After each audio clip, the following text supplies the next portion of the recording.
আসসালামু আলাইকুম, welcome to solution spark another একটা ভিডিওতে। যেই ভিডিওতে আজকে আমরা আলোচনা করব সিবিল অ্যাটাকটা কি, একটা এয়ারড্রপারের জন্য সিবিল অ্যাটাকিং কি পরিমাণ হার্মফুল, কিভাবে এটা থেকে সেফ থাকা যাবে, কি কি ওয়ে আপনি যদি ফলো করেন তাহলে আপনি সিবিলে পড়বেন, কি কি ওয়ে যদি ফলো করেন সিবিল থেকে বাঁচবেন। এ টু জেড আজকের ভিডিওতে আমি আপনাদেরকে ফুললি গাইড দিব। So let's start the video.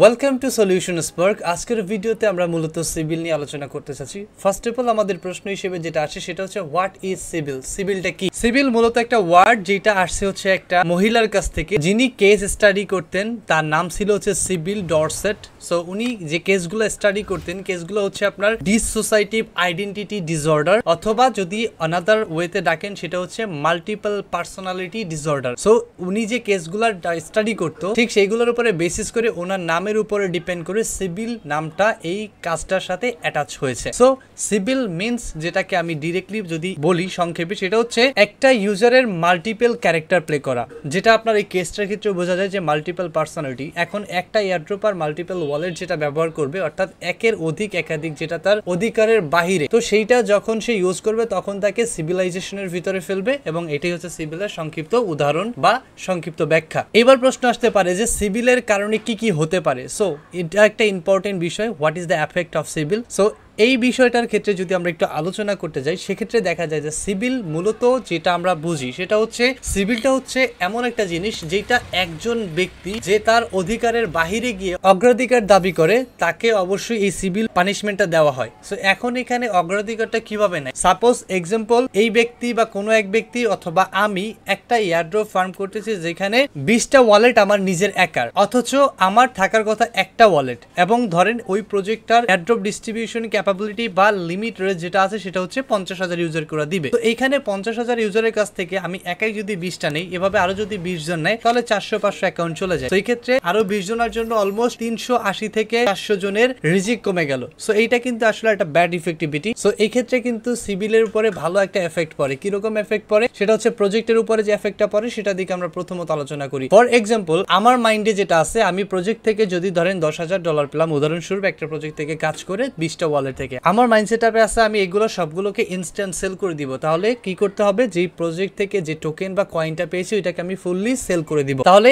আমার ফুললি 20টা ওয়ালেটে যে ফান্ডিং, ওইটাকে আমি সেল করে দেওয়ার কারণে মার্কেটে একটু হলেও একটা সেলিং প্রেসার বাড়ছে। বাট এই 20টা ওয়ালেট যদি 20 জনের কাছে থাকতো, ওই 20 জনের মাথার মতবাদ আলাদা আলাদা থাকতো। হয়তো বা 10 জন সেল করতো, 10 জন হোল্ড করতো, বা 15 জন হোল্ড করতো, 5 জন সেল করতো, এরকম হতো আর কি একটা। সো এই ক্ষেত্রে দেখা যাইতো ওই যে 10 জন বা 15 জনের যে সেলিং প্রেসারটা মার্কেটে পড়তো না, প্রজেক্টে একটু ইফেক্ট পড়তো না। সো এইভাবে যদি ধরেন 10,000 20,000 ইউজার এই কাজগুলো করে, সেক্ষেত্রে কিন্তু প্রজেক্টের পুরো 12টা বাজিয়ে দেওয়া যায় একটা সেলিং প্রেসার ক্রিয়েট করে প্রাইস প্রেডিকশনে। একটু আগে যেটা নিয়ে আলোচনা করলাম সেটা হচ্ছে সিভিলের মাধ্যমে প্রজেক্টের কিরকম এফেক্ট পড়ে। সো এইগুলা প্রজেক্ট বাঁচার জন্য প্রজেক্ট কি করে, যারা সিভিলে থাকে, সিভিল অ্যাটাকিং এ পড়ে, তাদেরকে প্রজেক্ট কি করে, তাদের মেইন অ্যাকাউন্ট আনাদার সিভিলাইজেশনে যে পড়ার জন্য অল্টারনেটিভ অ্যাকাউন্ট, একাধিক অ্যাকাউন্ট, সবগুলোকে টোটালি ডিসকোয়ালিফাই করে। যেমন তার লাইভ প্রমাণ হচ্ছে অপটিমিজম এয়ারড্রপ অনে আমরা এখানে দেখতে পারি যে optimism airdrop on almost 17,000 address কি করছে এখান থেকে সিভিলাইজেশনে ফেলছে, যেখানে টোটালি 14 মিলিয়ন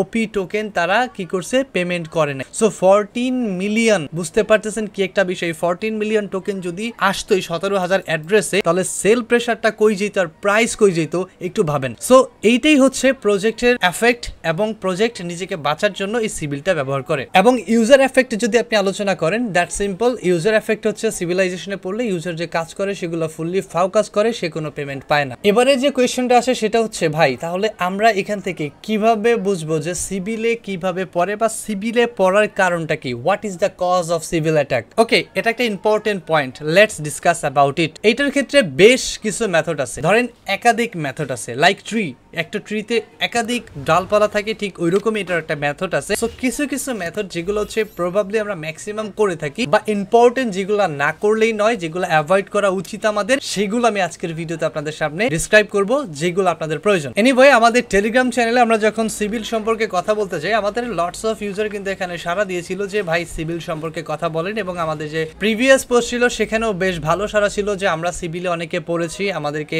অবশ্যই জানান যে আমরা ফিউচারে কি করব। ওকে, লেটস সি এই কজেসের ভিতরে এক নম্বরে আমি যেটাকে রেখেছি সেটা হচ্ছে wallet two wallet transfer. Yes, this is the very dangerous topic, যেটা হচ্ছে আপনি ম্যাক্সিমাম টাইম করে থাকেন। সো এখন ওয়ালেট টু ওয়ালেট ট্রান্সফারটা কি? সাপোজ এইটা আমার একটা মেটামাস্ক ওয়ালেট, এটা দিয়ে আমি একটা এয়ারড্রপ করব, ঠিক আছে? ওকে, মনে করেন আমি একাধিক ওয়ালেটে করি নাই, জাস্ট আমার প্রথম একটা ওয়ালেট দিয়ে আমি করব, তবে আমি এই ওয়ালেটটা দিয়ে করব। এখন ধরেন আমি একটা ইথেরিয়াম প্রজেক্টে কাজ করব, ফর এক্সাম্পল আমি আইগেন লেয়ারে কাজ করব উদাহরণস্বরূপ। সো আইগেন লেয়ারে কাজ করতে হলে আমাকে ইথেরিয়াম রেস্টেকিং করতে হবে, সেক্ষেত্রে আমি কি করব, আমার ওয়ালেটে ইথেরিয়াম আনতে হবে। এখন একটা এক্সচেঞ্জ থেকে আমার উইথড্র করতে $5-7 ফি দিতে হবে, আমার অন্য একটা ওয়ালেটে আছে, সেখান থেকে আমি উইথড্র করলে $1 হয়ে যাচ্ছে, আমি দ্রুপ করে সেই ওয়ালেট থেকে এখানে পাঠিয়ে দিলাম। ধরেন এই ওয়ালেট থেকে আমি সেন্ডে গেলাম, এখান থেকে ওয়ালেট সিলেক্ট করলাম, অ্যামাউন্ট পাঠাইলাম, নেক্সটে ক্লিক করলাম, এখান থেকে আমি অ্যাপ্রুভাল দিলাম, আমার পেমেন্ট চলে গেল ওয়ালেটে। দেন আমি সেই ওয়ালেটে ঢুকে এখান থেকে আমি কাজগুলো করলাম। সো আমার কাজ হয়ে গেছে। But this is the very very dangerous way, যেটা আপনাকে সিবিলে প্রদানই ফেলতে পারে, সেটা হচ্ছে ওয়ালেট টু ওয়ালেট ট্রান্সফার। এটা কি বলে? Wallet two wallet transfer. ওকে, সো এখন বিষয় হচ্ছে ভাই আপনি বললেন ওয়ালেট টু ওয়ালেট ট্রান্সফার করা যাবে না, তাহলে আমরা কিভাবে অ্যামাউন্টটা আনবো? অ্যান্সার হচ্ছে এক্সচেঞ্জ থেকে। আরেকটা প্রশ্ন আসতে পারে, এক্সচেঞ্জ কোথা থেকে পাঠায়? এক্সচেঞ্জ তো কোনো একটা ওয়ালেট থেকে পাঠায়। সো হ্যাঁ, এক্সচেঞ্জ ওয়ালেট থেকে পাঠায়, আপনার সাথে আমি একমত। তবে আপনি একটুখানি ভুল ভ্রান্তিতে আছেন। এক্সচেঞ্জ যে ওয়ালেট গুলো ব্যবহার করে সেটা হচ্ছে তাদের হট ওয়ালেট। আমরা যে অ্যামাউন্টটা এক্সচেঞ্জে ডিপোজিট করি, আমাদের নির্দিষ্ট এক একটা ওয়ালেট অ্যাড্রেস এক্সচেঞ্জ ডিভাইড করে দেয় এবং ডিস্ট্রিবিউট করে দেয় যে আপনি এই ওয়ালেটে সেন্ড করেন। তো তার মানে এই নয় যে আপনাকে ওই ওয়ালেট থেকেই ব্যাক করা হচ্ছে। এক্সচেঞ্জ এটাকে আপনার আইডেন্টিফায়ার হিসেবে নেয় যে এই অ্যাকাউন্টটার জন্য এই অ্যাড্রেসটা ফিক্স, দ্যাটস ওয়াই উনার এই অ্যাকাউন্টে যদি কোনো পেমেন্ট আসে এই অ্যাকাউন্টে অ্যাড হবে। এর জন্য নির্দিষ্ট অ্যাড্রেস নির্দিষ্ট এক্সচেঞ্জে ফিট করা থাকে নির্দিষ্ট অ্যাকাউন্টের সাথে। তাহলে আমাদের পেমেন্ট কিভাবে করে? এক্সচেঞ্জের কাছে যে ওয়ালেটটা থাকে সেটাকে বলা হয় হট ওয়ালেট। এটা এমন বড় ওয়ালেট যেখানে আপনার মিলিয়ন ট্রানজাকশন ইনপুট আউটপুট হয়, যেখানে একটা প্রজেক্টের ডাটা ট্র্যাকিং করা ইম্পসিবল হয়ে যায়। সাপোজ আপনি একটা ওয়ালেট ব্যবহার করেন, সেই ওয়ালেট থেকে আরেকটা ওয়ালেটে আপনি নিলেন, সেই ওয়ালেট দিয়ে কাজ করলেন, তাহলে যেই ওয়ালেট থেকে নিলেন ওইটা থেকে কয়টা ট্রানজাকশন করেন আপনি? সর্বোচ্চ ধরলাম 20,000 ট্রানজাকশন করেন পার ডে। যদিও ইম্পসিবল, তারপরে ধরলাম। কেন? কারণ বোঝানোর স্বার্থে। তাহলে এই 20,000 ট্র্যাকিং করা একটা প্রজেক্টের জন্য এটা খুবই সিম্পল একটা টাস্ক। বাট একটা ওয়ালেটে যদি ধরেন 40 million 50 million 100 million transaction per day হয়, তাহলে সেই ওয়ালেট থেকে কিভাবে একটা প্রজেক্ট ফাইন্ড আউট করবে? তার সারাদিন ওইখানে লেগে যাবে, সে কখনো ওইখানে যাবে না। সে বুঝতে পারবে এটা একটা বিগ হাউস থেকে আসছে, সো এখানে স্টোর আছে, তার মানে এই প্রজেক্টটার জন্য অবশ্যই এটা গ্রান্টেড হবে, কারণ সে ট্র্যাক করতে পারবে না কোথা থেকে আসে। এবং তারা এটা জানে যে কোনো একটা ওয়ালেটে ফান্ড আনতে হলে আমাদেরকে অবশ্যই এক্সচেঞ্জ থেকে আনতে হবে, কোনো ওয়ালেট আমরা দিব না আনতে। তাহলে ওয়ালেটগুলো হট ওয়ালেট ব্যবহার করে। হট ওয়ালেট মানে হচ্ছে মিলিয়ন ট্রানজাকশন। সো এটা হচ্ছে মিলিয়ন ট্রানজাকশন থেকে আসছে, মিন্স এটা ভ্যালিড একটা ট্রানজাকশন। সো আমরা এটাকে সেভ রাখতে পারি, দ্যাটস ইট। অবশ্যই এটা মনে রাখবেন, যখন আপনি কোনো একটা ওয়ালেট ব্যবহার করবেন, ওই ওয়ালেটটা যদি আপনি কোনো এয়ারড্রপের জন্য কাজ করেন, মেইননেট হোক বা টেস্টনেট হোক, অবশ্যই কখনোই আপনি ট্রানজাকশন গুলো ওয়ালেট টু ওয়ালেট করবেন না। এখন বলতে পারেন ভাই আমি ইথেরিয়াম চেইনে করছি, বিএনবি চেইনে করলে সমস্যা? অ্যান্সার হচ্ছে 100% সমস্যা, কখনোই করবেন না। যেই ওয়ালেটটা আপনার মেইনলি এয়ারড্রপের জন্য, ওইটাতে কখনোই কোনো ওয়ালেট টু ওয়ালেট ট্রানজাকশন করবেন না। এখন বলতে পারেন আমি যখন এয়ারড্রপ করবো তখন করলাম না, বাট 10 দিন পরে করবো। ভাই না, আজকে করবেন, এটা ট্র্যাকিং এ থাকে, এটা আপনার পরবর্তীতে ধরে ফেলে। সো ওয়ালেট টু ওয়ালেট করা যাবে না। 2 নাম্বার, ওয়ালেট টু ওয়ালেট করলে কি হবে? আপনি যখন ওয়ালেট টু ওয়ালেট করলেন, ধরেন আপনি আমার এই ওয়ালেট দিয়ে পেমেন্ট করলেন বা জয়েন করলেন, এখন আমি অন্য একটা ওয়ালেট দিয়ে জয়েন করব, এটাতে গেলাম, ওইটা থেকে ইথেরিয়াম এটা আনলাম, এটা দিয়ে করলাম, তাহলে কি হলো? আমার 2টা অ্যাকাউন্ট এখানে অ্যাটাচ হইলো।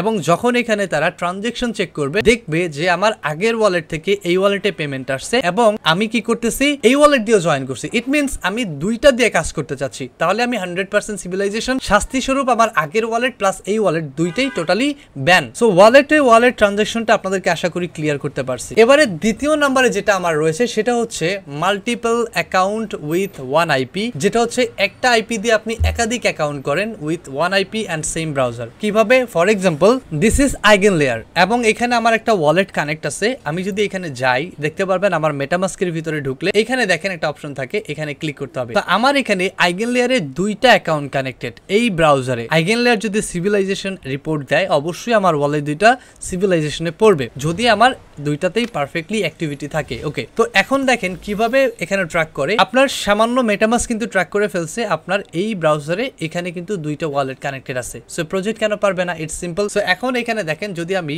এই ওয়ালেটটা সুইচ করে ফেলি, সুইচ করলে আমার এখানে ট্রানজাকশনের জন্য ওয়ালেটটা চেঞ্জ হয়ে গেছে। সো আমার ব্রাউজার কিন্তু এটাকে ট্র্যাক করতেছে। তো এইটাও একটা ইম্পর্টেন্ট বিষয় যে একটা ব্রাউজার দিয়ে আমি এক ওয়ালেটে বা এক সেক্টরে, যেমন মেটামাস্কে আমি ওয়ালেট সুইচ করে করে আমি যদি একাধিক অ্যাকাউন্ট কাজ করি, সো এটাও একটা আমার সিভিলাইজেশনের মেইন টপিক। 3 নম্বরে যেটা আসে, আমরা ম্যাক্সিমাম ক্ষেত্রে টেস্টনেট গুলোতে কেন আমরা এখান থেকে ডিসকোয়ালিফাইড হই, সেটার মেইন কারণ হচ্ছে আমরা যখন ফসেট ক্লেম করতে যাই, আমাদের ম্যাক্সিমাম ইউজারের হয় ভাই আমি ফসেট ক্লেম করি নাই, আমাকে একটু অ্যাড্রেসে সেন্ড করেন ফসেটটা, আমাকে একটু ফসেটটা নিদান। অন্যজন মনে করে যে ফসেটটা তো ফ্রি, দিয়ে দিই, সমস্যা নেই। বাট সে যখন সেন্ড করে, সে নিজের ক্ষতি নিজে করছে এবং যে চাচ্ছে, যে রিসিভ করতেছে, সেও নিজের ক্ষতি নিজে করতেছে। The same way that is wallet two wallet transfer. Similarity, আপনি যখন ফসেট ক্লেম করেন ওটাও হট ওয়ালেট থেকে আসে, এবং আপনি যখন ওয়ালেট টু ওয়ালেট ট্রান্সফার করেন এটা আপনার মিনিমাম ওয়ালেটে চলে যায়। তো কখনোই টেস্টনেটের ফসেট হোক বা মেইননেট ইথেরিয়াম হোক, ডিরেক্টলি আপনি যেই প্রোগ্রাম আনেন না কেন, এক্সচেঞ্জে পাঠাবেন, সেন্ড করবেন এবং এক্সচেঞ্জ থেকে ওয়ালেটে আনবেন, এছাড়া কখনো কোনো ট্রানজাকশন করবেন না ওয়ালেটে। That's clear? ওকে। নাম্বার 3 যেটা হচ্ছে lack of amount in wallet. এটা একটা ইম্পর্টেন্ট টপিক যেটা ম্যাক্সিমাম প্রজেক্ট ফলো করে না, বাট ইম্পর্টেন্টলি অনেক প্রজেক্ট ফলো করে। যেমন আপনি যদি দেখেন স্টার্কনেট কিন্তু এটা ফলো করেছে, অপটিমিজম ফলো করেছে, আরবিট্রাম ফলো করেছে। সেগুলো কি? স্টার্কনেট কিন্তু তারা ফলো করেছিল যেই ওয়ালেটগুলোতে 0.005 ইথেরিয়াম, অলমোস্ট $10 to $12 রাখা ছিল এবং তারা কাজ করেছিল, সেগুলোতে তারা এয়ারড্রপ এলিজিবিলিটি দিছে, বাকিগুলোকে কি করছে? সিভিলাইজেশনে ফেলছে। যদি আপনি অপটিমিজমেরটা দেখেন, অপটিমিজম কিন্তু তাদের ওয়ালেটের ভিতরে $5 মিনিমাম অ্যাকুইরিটি রাখছিল, যাদের ওয়ালেটে ছিল তারা ওপি টোকেন এয়ারড্রপের জন্য এলিজিবল হয়েছে এয়ারড্রপ সেশন 1-এ। সো এরকমই হচ্ছে মেইনলি বিষয়। এই ওয়ালেটগুলো অনেক ক্ষেত্রে দেখা যায় যে আমরা কাজ করেছি, আদার্স টাস্কগুলো বা অ্যাক্টিভিটিগুলো পারফেক্ট আছে, সো তখন কিন্তু এইটা যদি রুলসটা ফেলে দেয় আমাদের একটা প্রবলেম হয়ে যায়। এজন্য বলি, যখন আপনি কোনো নেটওয়ার্কে কাজ করতে যান বা নতুন নেটওয়ার্কে কাজ করতে যান, অবশ্যই সেখানে মিনিমাম আপনি $20 to $50, অর্থাৎ $20 থেকে $50 ওয়ান অ্যান্ড অনলি জাস্ট রেখে দিবেন ওইখানে। ব্রিস্টিস করেন বা না করেন, ওয়ালেটে রাখবেন। এটা হচ্ছে lack of amount of wallet civilization trick থেকে বাঁচার একটা বই। এর পরবর্তী যে বিষয়টা আসে সেটা হচ্ছে lack of on the other network. এটার বিষয়টা কি? এটা আবার কি? ওকে, এটা একটা ইম্পর্টেন্ট টপিক। সেটা হচ্ছে, ধরেন আমি জেডকেসেন্স নেটওয়ার্কে কাজ করতেছি এবং আমার একটা ওয়ালেট নির্দিষ্ট সেট আপ করে নিছি, আমি জাস্ট এটা একটু আগে খুললাম, দেন সেটা দিয়ে আমি জেডকেসেন্সে কাজ করতেছি, জেডকেসেন্স এয়ারড্রপ ফার্ম করার জন্য, এবং ওই ওয়ালেটটাতে আমি ওয়ান অ্যান্ড অনলি শুধু জেডকেসেন্সে ট্রানজাকশন, মিন্ট, এক্সেট্রা সবকিছু করলাম, বাট ওই ওয়ালেটটাতে আমি কখনো কোনো ইথেরিয়াম ট্রানজাকশন করলাম না, বিএনবি ট্রানজাকশন করলাম না, অপটিমিজম করলাম না, বা ওইগুলো আমার কোনো অ্যাক্টিভিটি নাই। সো এইটাও যদি থাকে, এইটাকেও কিন্তু অনেক ক্ষেত্রে আপনার যে সিভিলাইজেশনের টাস্কের ভিতরে ফেলে যে কোনো প্রজেক্ট। কারণ কি? কারণ প্রজেক্ট তখন থট করে যে এই ব্যক্তির কাছে আরো কোনো ওয়ালেট আছে অবশ্যই, কারণ না হলে সে নতুন একটা ওয়ালেট খুলে এই আমার এত টাস্ক করবে, এত ট্রানজাকশন করতেছে কেন? কারণ ওই ব্যক্তি অবশ্যই আরো ওয়ালেট আছে যেগুলো তার মেইন, এটা অল্টারনেটিভ, বাট আপনি তো রিয়েলিটি ভাবে একটা দিয়ে করতেছেন, যদিও উদাহরণস্বরূপ। তো এই ক্ষেত্রে আপনাকে কি করতে হবে? যে ওয়ালেটটা ব্যবহার করেন না কেন, ওই ওয়ালেটটাতে ভ্যারিয়াস চেইন, যেমন popular chain, Ethereum, optimism, BNB, Arbitrum, এগুলা লিনিয়া, জেডকেসেন্স, এগুলাতে অবশ্যই আপনাকে কাজ করতে হবে। এ টু জেড ট্রানজাকশন, আনা নেওয়া, ব্রিজ অবশ্যই কমপ্লিট করতে হবে, সোয়াইপ কমপ্লিট করতে হবে, এগুলা করে রাখবেন, অবশ্যই করতে থাকবেন কন্টিনিউয়াসলি। ওয়ালেটটা অ্যাক্টিভ রাখতে হবে ওভারঅল চেইন থেকে। পরবর্তী টপিক হচ্ছে ট্রানজাকশন কোয়ালিটি। এটা একটা ইম্পর্টেন্ট বিষয় যেটা আপনাকে মাস্ট বি ফলো করতে হয় যে কোনো মেইননেট হোক বা টেস্টনেট হোক, প্রয়োজনীয় প্রজেক্টগুলোতে কাজ করার জন্য। সেটা কি? ব্রিজ নেটিভলি থাকে লেয়ার 2 প্রজেক্টগুলোতে। যেমন আপনি লেয়ার 2 প্রজেক্টে যখন যাবেন, যেমন আপনি ধরেন যে আপনি মোড নেটওয়ার্কে গেলেন, ইথেরিয়াম থেকে আপনাকে ব্রিজ করতে হচ্ছে কোথায়? মোড নেটওয়ার্কে। তাহলে এখানে কি করতে হচ্ছে? ব্রিজিং। এবং এই ব্রিজিং এর কিছু সঠিক প্রসেস আছে যেটা এখানে বলা আছে, আপনি দেখতে পারবেন। যদি আপনি নন সিভিল থাকতে চান, অর্থাৎ একজন রিয়েল ইউজার থাকতে চান, সেক্ষেত্রে আপনার কোয়ালিটিটা কেমন হতে হবে? ধরেন আপনি ইথেরিয়াম থেকে ব্রিজ করে মোড নেটওয়ার্কে আপনার অ্যামাউন্টটা আনলেন, এটা আপনার মোড নেটওয়ার্ক ইকোসিস্টেমের ভিতরে এখন আপনার অ্যামাউন্টটা এখানে আছে। তো আপনি কি করতেছেন? এটা দিয়ে ব্রিজ করতেছেন, ব্রিজ করে আনছেন, দেন সোয়াইপ করতেছেন, মিন্ট করতেছেন, লিকুইডিটি প্রোভাইড করতেছেন। ওভারঅল হচ্ছে মোড নেটওয়ার্কের ভিতরে আপনার ট্রানজাকশন হচ্ছে। দেন আপনি কি করতেছেন? এটাকে ব্রিজ করে আবার ইথেরিয়াম বানাইলেন। এটা একটা অ্যাক্টিভিটি, এটা হচ্ছে আপনার লিগ্যাল ওয়ে। বাট আমরা কি করি? যেমন ধরেন আপনি ইথেরিয়াম থেকে ব্রিজ করে মোডে আনলেন, আবার মোডে কোনো ড্যাপস ইউজ করলেন না, সোয়াইপ করলেন না, দেন এখান থেকে ডিরেক্টলি আপনি এখানে ব্রিজ করে এগেন ইথেরিয়ামে চলে আসলেন। That's it. আপনার কিন্তু এটা সিভিলাইজেশনে পড়বে। তো সিভিল কিন্তু এখানে খুবই রেস্ট্রিক্টেড একটা জোন। অবশ্যই আপনি যখন কোনো প্রজেক্টে কাজ করবেন, ব্রিজ করার পরে ওই টোকেনটা দিয়ে অবশ্যই আপনি বিভিন্ন টাইপের swap, liquidity provide, NFT mint যেগুলো আসে সেগুলো করবেন। দেন আপনি এখান থেকে চাইলে কিছু একটা অ্যামাউন্ট অবশ্যই ব্রিজ করবেন, বাট 100% করবেন না, কারণ প্রথমেই বলেছি ল্যাক অফ অ্যামাউন্ট ইস্যুটা অবশ্যই থাকে। এর পরবর্তী বিষয় টপিক আসে এজ অফ ওয়ালেট। এখানে এজ অফ ওয়ালেটটা ম্যাক্সিমাম ক্ষেত্রে ধরে না, কারণ নতুন ইউজার যে অনলাইনে ঢুকতে পারে, বাট অনেক ক্ষেত্রে ধরে ফেলে যে আপনার ওয়ালেটটার বয়স 6 মাস হতে হবে, 8 মাস হতে হবে। সো অবশ্যই ট্রাই করবেন পুরাতন কিছু ওয়ালেট রাখার জন্য। এর পরবর্তীতে টপিক নাম্বার 7 এ যেটা থাকে সেটি হচ্ছে আপনি এখানে দেখতে পারবেন ট্রানজ্যাকশন ভলিউম। এটা খুবই ইম্পর্টেন্ট একটা বিষয়। আমরা এখানে বেশ চতুরি করি, যেমন ধরেন আমি এখানে করতেছি উদাহরণস্বরূপ একটা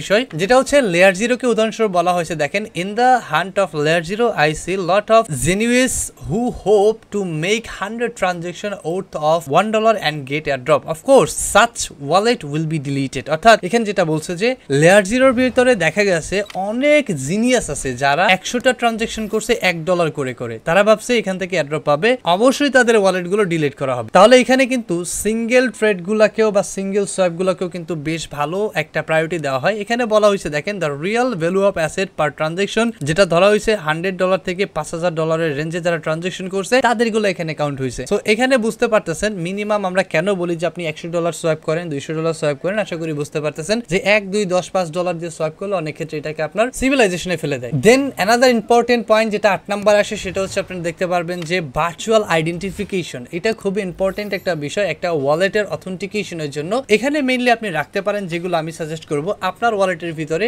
নাম্বার 1 এ ENS ডোমেইন রাখবেন, অর্থাৎ ইথেরিয়াম নেম সার্ভিসের ডোমেইন রাখবেন, যেটা দিয়ে আপনি প্রফেশনাল এয়ারড্রপ করতে চাচ্ছেন। দেন পরবর্তী যে বিষয়টা হচ্ছে ওয়ালেটের জন্য মাস্ট বি গিটকয়েন স্কোর রাখবেন। গিটকয়েন স্কোরটা অবশ্যই ট্রাই করবেন 20+ রাখার জন্য। এটা একটা ইম্পর্টেন্ট বিষয়, ম্যাক্সিমাম এয়ারড্রপের ক্ষেত্রে এটা খুবই প্রায়োরিটি দেয় এবং অনেক এয়ারড্রপ এইটা না থাকতে কিন্তু আপনাকে ডিসকোয়ালিফাই করবে এবং পার্টিসিপেটও করতে দিবে না ইন ফিউচারে খুব শীঘ্রই। পরবর্তীতে রয়েছে গ্যালাক্সি। গ্যালাক্সিতে আমরা দেখতে পারি যে প্রুফ অফ হিউম্যানিটির ক্ষেত্রে আমরা যে পাসপোর্ট ভেরিফিকেশন বলেন, এবং আপনার এখানে কিন্তু গ্যালাক্সিতে কেওয়াইসি রিকোয়ার্ড লাগে পাসপোর্টের ক্ষেত্রে। সো এই জিনিসটা করে রাখবেন, কারণ রিসেন্টলি আমরা গ্যালাক্সির লটস অফ টাস্ক পাই যে কোনো প্রজেক্ট থেকে। তো এইগুলোও কিন্তু আপনার যদি না থাকে সেক্ষেত্রে আপনি এখান থেকে কিন্তু সিভিলাইজেশনে পড়ে যাবেন। অবশ্যই অনেক প্রজেক্ট থেকে সিভিলাইজেশন হয় এগুলোর ক্ষেত্রে। ওভারঅল আশা করি আপনার যে মেজর কাউন্টেবল যে সিভিলের যে বিষয়গুলো যেগুলো থেকে খুবই আপনাকে বেঁচে চলতে হবে, সো অবশ্যই সেগুলো আপনাকে আশা করি হোপফুলি দেওয়া হয়েছে। সো ইন দ্যাট ওয়ে আমি আশা করি যে আপনারা সকল প্রসেস যদি ফলো করেন ইনশাআল্লাহ সিভিলাইজেশন থেকে আপনারা যে সিভিল অ্যাটাকিং থেকে অবশ্যই বেঁচে যাবেন এবং আপনাদের ওয়ালেটগুলো ফ্রেশ রাখবেন। এখন বিষয় হচ্ছে আপনি অলরেডি এইসব কাজ ওয়ালেটে করে ফেলছেন, তাহলে কি করবেন? প্রথমত হচ্ছে